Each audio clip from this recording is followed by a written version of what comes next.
Moi, j'ai une question. Donc, je suis Elisabeth Bernardo. À l'heure d'aujourd'hui, je suis maître experte en hypnothérapie intégrative, coach professionnel, préventrice en risques psychosociaux, qualité de vie et conditions de travail, et je suis en cours d'un master en psycho du travail. J'ai pas eu le diplôme de patient expert, mais j'ai l'expertise, on va dire plutôt en tant que patiente ayant eu un cancer. À l'époque, la responsable de la Sorbonne m'avait dit que j'avais pas besoin de passer ce diplôme pour travailler dans les hôpitaux, bon, ce qui n'est pas le cas du coup. Voilà. Et je me suis toujours posé la question justement sur l'ETP et par rapport aux patients experts. Donc moi aujourd'hui, j'accompagne des clients, des sujets dans le cadre voilà, plutôt des troubles anxieux, du burn-out et de la dépression. Et j'accompagne aussi des sujets dans le cadre de la maladie, donc maladie chronique et cancer. Comment est-ce que je pourrais, en fait, tout à l'heure vous parliez de pratiques éducatives, de programmes. Comment est-ce que je pourrais mettre en place un programme en collaboration, voilà, avec vous ou avec d'autres interlocuteurs, d'autres partenaires? Alors, c'est justement, c'est exactement ça qu'on propose, c'est de venir avec vous, votre équipe, de discuter où est-ce que, quel est le projet, quels sont euh, les spécificités de contexte, quels sont vos besoins par rapport à cet appui et pouvoir construire un projet de développement de pratiques éducatives ou d'un programme structuré d'éducation thérapeutique. Et là, vous accompagnez dans ces processus de structuration. Donc là, il faudrait que, par exemple, je passe mon DU d'éducation thérapeutique pour pouvoir intégrer le programme ou pas du tout. Euh, En fait, il y a deux choses Pas forcément. dont vous parlez. C'est la première, c'est effectivement d'être formé pour pouvoir intervenir en ETP. Et la seconde, c'est ensuite de se mettre en relation avec une équipe ou avec une structure ou une association, vous voyez, qui veulent développer des pratiques éducatives et de pouvoir s'intégrer dans l'équipe, soit dès le début à la construction du projet, soit parce que il y a besoin d'un patient pour co-animer, d'un patient pour évaluer les besoins et les objectifs de la formation. Vous voyez, par exemple, Marion a donné l'exemple qu'ils avaient un patient. Donc ça, c'est un patient qu'ils connaissent en fait, qu'ils ont recruté. Mais l'idée, c'est qu'il y a aussi des structures, voilà, qui sont pas forcément en lien avec des patients. Et du coup, soit par l'intermédiaire de structures associatives, soit par notre intermédiaire. L'idée, c'est aussi de pouvoir mettre en relation les besoins et les envies de chacun. Et on sait que l'intégration des patients, c'est un gros enjeu. Après, c'est une thématique encore plus large qu'on va traiter au prochain webinaire. Donc, je sais pas pour en D'accord. faire la pub, mais je vous invite à y participer puisque l'idée du partenariat en santé patient professionnel, c'est vraiment quelque chose qui est en train de se co-construire en Île-de-France. Il n'y a rien qui existe de façon, j'ai envie de dire, voilà, actée, mais l'idée, c'est qu'on est en train d'essayer d'inventer ça et voilà, justement, de se dire comment est-ce qu'on peut faire du lien pour justement mettre en relation notamment les patients et les pros. Donc, on est vraiment dans Alors, cette... je suis Ouais, déjà bénévole dans une association au masculin ça marche. depuis 2 ans. Donc oui, je pense que là-dessus, il n'y aurait pas de sujet.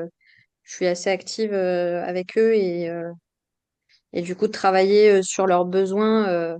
Enfin oui, il y a des vrais sujets. Super, et pour le coup, ça revient à la proposition de Mariana. N'hésitez pas à nous contacter si vous voulez.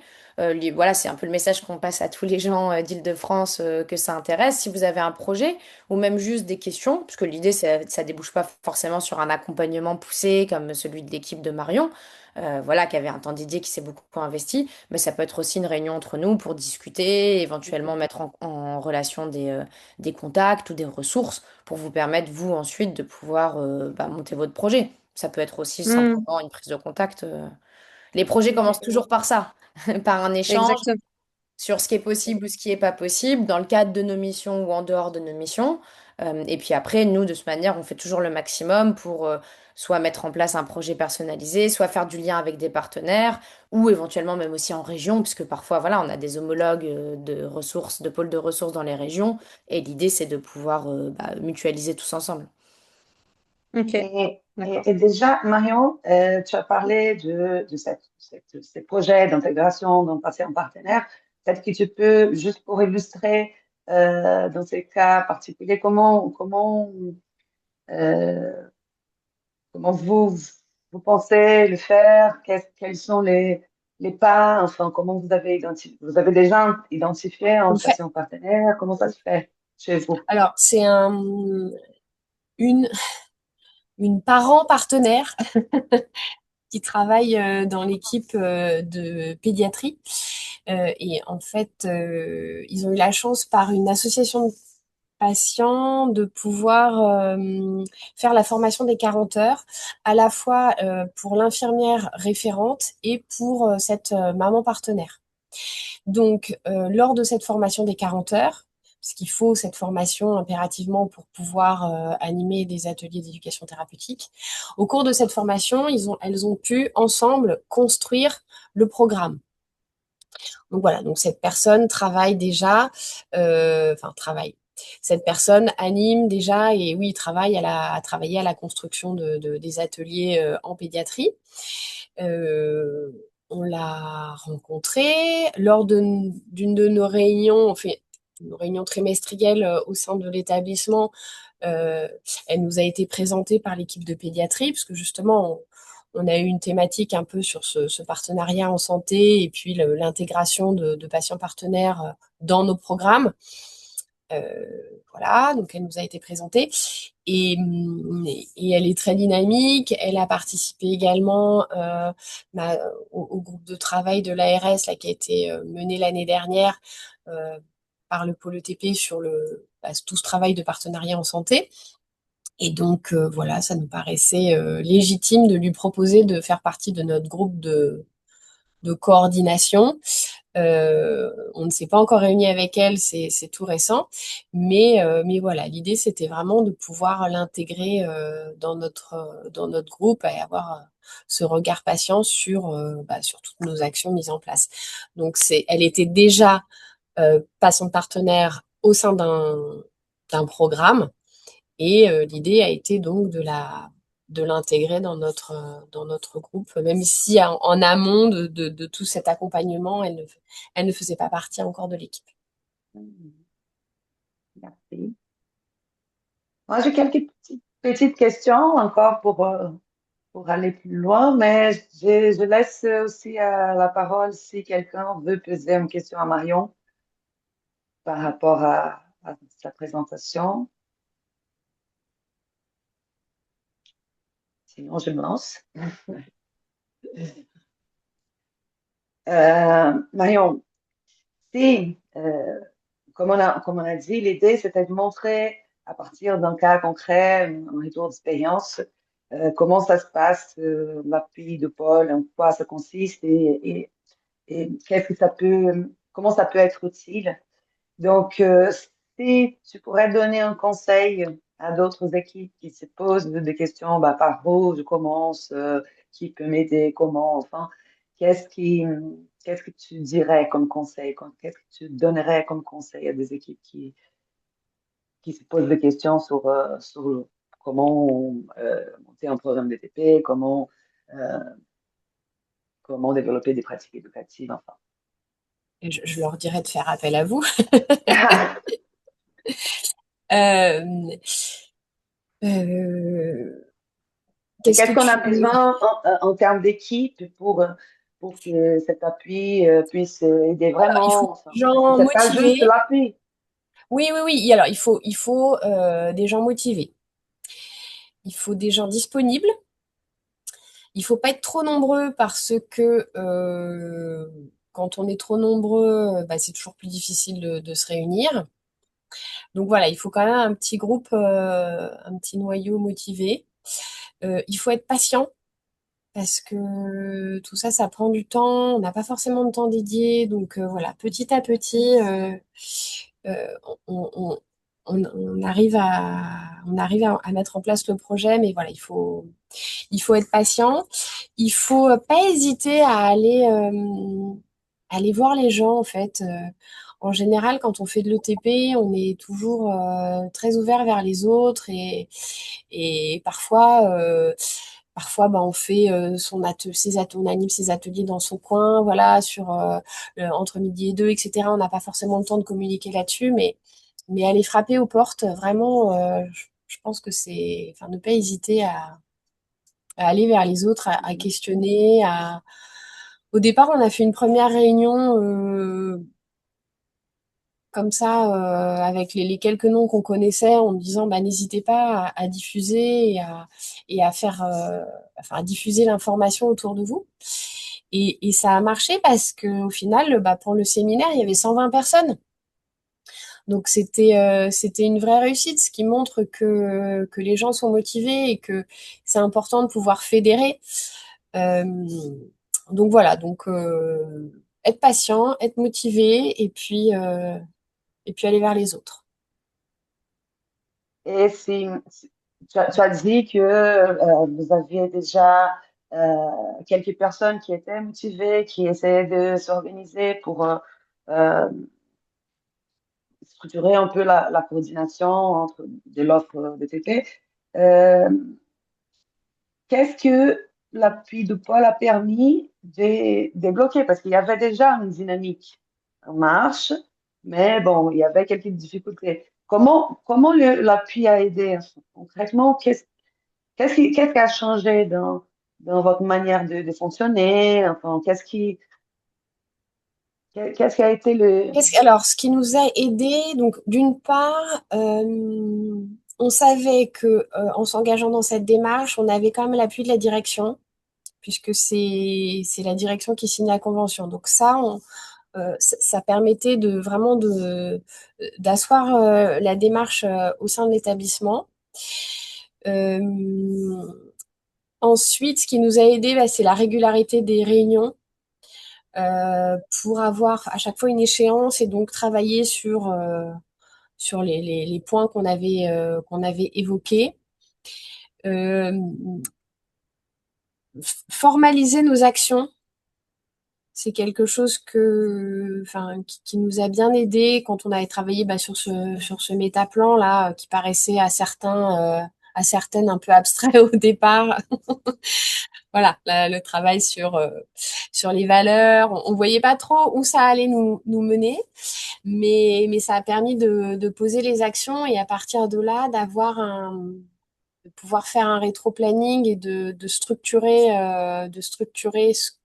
ce qu'on allait mettre en place. Il faut pas voir trop grand au départ. Alors aujourd'hui, on a une très bonne coordination au niveau de l'établissement. Ça, il n'y a pas de souci. On travaille encore au niveau du territoire parce que ben, on peut pas avancer sur tous les fronts en même temps. Donc voilà. Donc là, on organise cette fois-ci un deuxième séminaire sur une journée complète. Et puis, on va travailler en parallèle sur la construction d'une UTEP. Donc c'est un projet à moyen terme. Euh, mais voilà, c'est la méthodologie du pôle qui nous a permis de nous questionner, parfois de pointer du doigt ce qui nous manquait, comme ben, un patient partenaire notamment, et puis cette question des indicateurs, comment s'auto-évaluer, ne pas mettre la barre trop haut, avoir des objectifs réalistes, réalisables, concrets. Euh, et puis, ce qui nous a aidé, c'est quand on vous a présenté bah, tout le travail qu'on avait fait, c'était ce soutien en fait, euh, ce soutien, cette validation, parce que quand on travaille un peu dans son coin, on ne sait jamais si on part dans la bonne direction et si ce qu'on fait, bah, ça a du sens. Donc voilà, donc il y avait une espèce de validation de votre part qui nous a montré qu'on allait dans le bon sens et on était bien parti dans la bonne direction. Super. Et tu as parlé de plusieurs réussites, des choses qui ont avancé, des choses que vous avez pu faire, euh, notamment le séminaire avec beaucoup de monde, enfin. Mais qu'est-ce qui reste encore difficile ou qui reste à faire, qui est encore en construction ou qui est encore problématique, enfin. Euh, alors, très franchement, ce qui nous manque pour avancer, c'est le temps. On pourrait avancer beaucoup plus vite si on en avait plus, mais on n'a toujours pas de réelles personnes dédiées sur notre établissement. Donc voilà, donc on avance, pas aussi vite qu'on voudrait. On travaille à la création d'une page intranet. Donc ça va nous permettre de montrer notre cartographie et puis de diffuser des petites news, voilà, des petites infos en interne. Donc ça, le site intranet de l'établissement a été réouvert en début d'année. Et donc, on va travailler à une page d'éducation thérapeutique, mais qui est en transversale. Donc, bon, voilà. Euh, du coup, il fallait pouvoir le valider, mais ça s'est fait. L'auto-évaluation, on n'est pas très bon sur les indicateurs qu'on avait définis ensemble. C'est en préparant la réunion que je me suis rendu compte que on avait défini cette action, mais voilà. Et puis, ce qui est difficile, c'est en effet, c'est de ne pas s'essouffler. Euh, mais on a fait une réunion, il n'y a pas de la dernière réunion, il y a 15 jours, il y avait encore une vingtaine de personnes, les gens étaient contents d'être là, on a des nouveaux projets, donc voilà, donc il faut garder cette motivation. Merci beaucoup. Et je crois qu'il y a quelqu'un, voilà, qui veut te poser une question, Marion. Oui, bien sûr. On vous laisse ouvrir votre micro si c'est possible pour vous.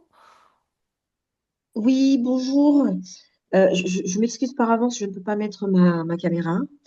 Il n'y a pas de Je, souci. je suis Caprice Makita, ergothérapeute, formée à l'ETP, et je voulais poser une petite question. Est-ce que l'ensemble du groupe dont vous faites partie, Marion, était déjà formé à l'ETP au départ, ou la formation, elle s'est fait progressivement?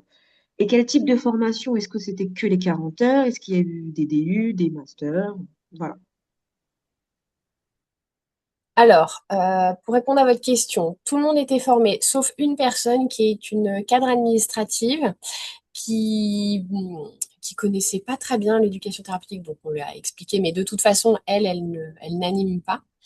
Et elle est là, pardon, en soutien pour tout ce qui est financier et relation avec l'administration et les cadres administratifs des autres pôles.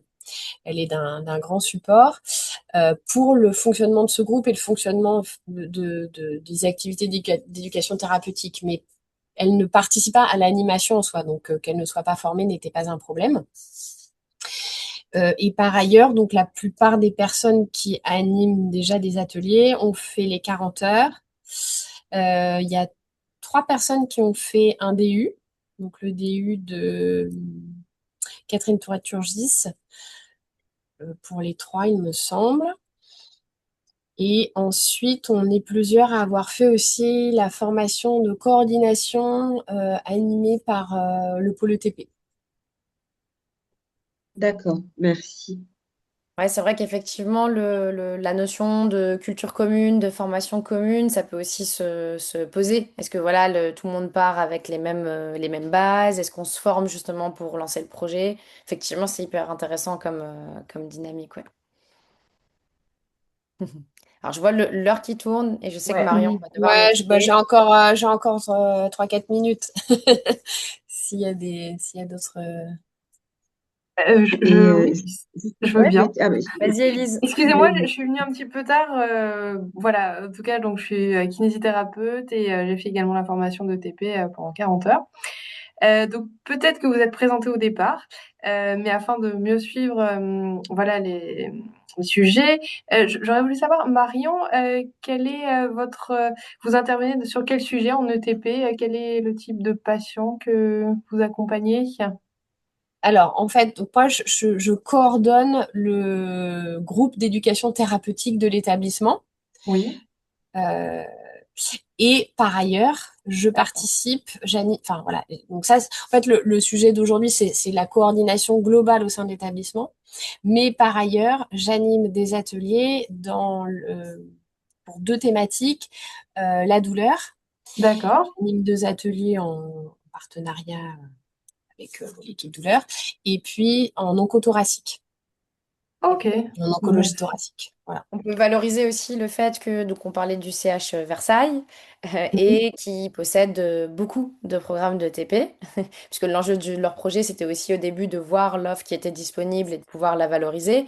Donc en fait, là, on parlait globalement de toute leur offre de TP, mais c'est vrai qu'en pratique, d'ailleurs, je vais le mettre dans le chat, il y a un outil qui a été développé en Île-de-France, qui a une cartographie de TP.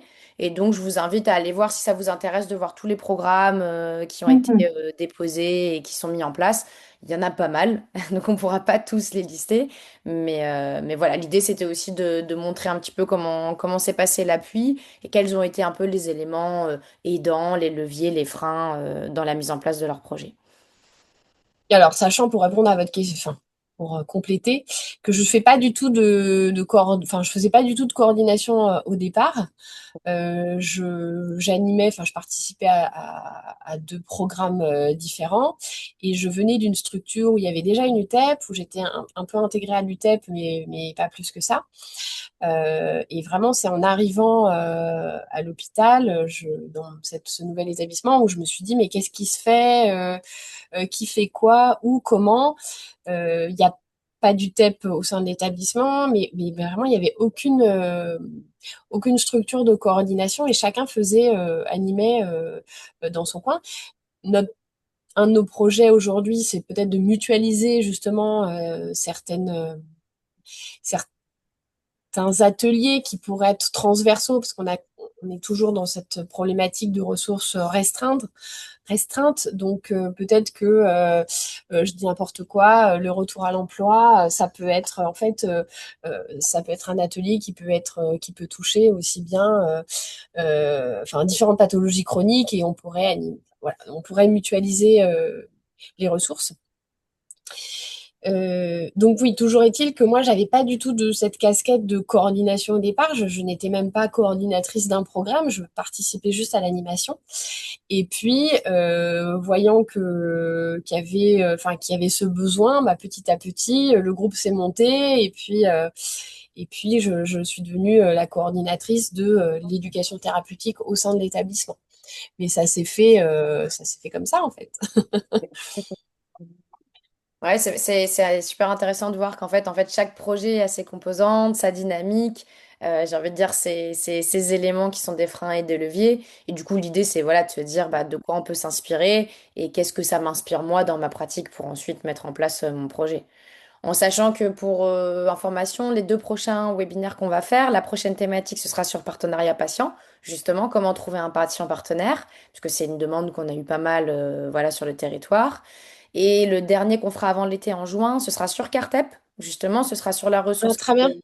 développée avec l'ARS. Et l'idée, c'est de bah, comment est-ce qu'on peut rechercher, qu'est-ce qu'on peut valoriser à travers cet outil et comment l'utiliser. Donc voilà, des choses très pratico-pratiques pour continuer cette discussion.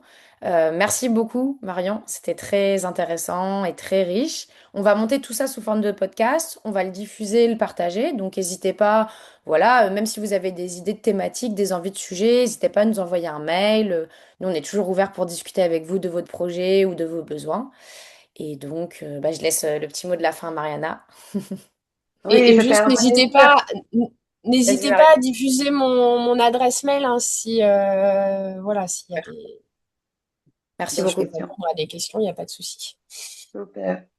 C'était un plaisir, Marion, pour moi de te revoir et avoir des nouvelles de l'équipe, du projet euh, du CH Versailles, parce que enfin, ça fait déjà 2 ans.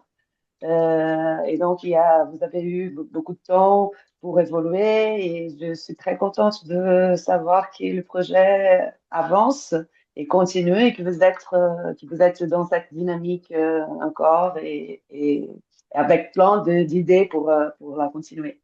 Et merci beaucoup d'avoir accepté de venir partager l'expérience avec nous. Et merci aussi à tout le monde qui est présent. Et on se voit peut-être dans les prochains webinaires.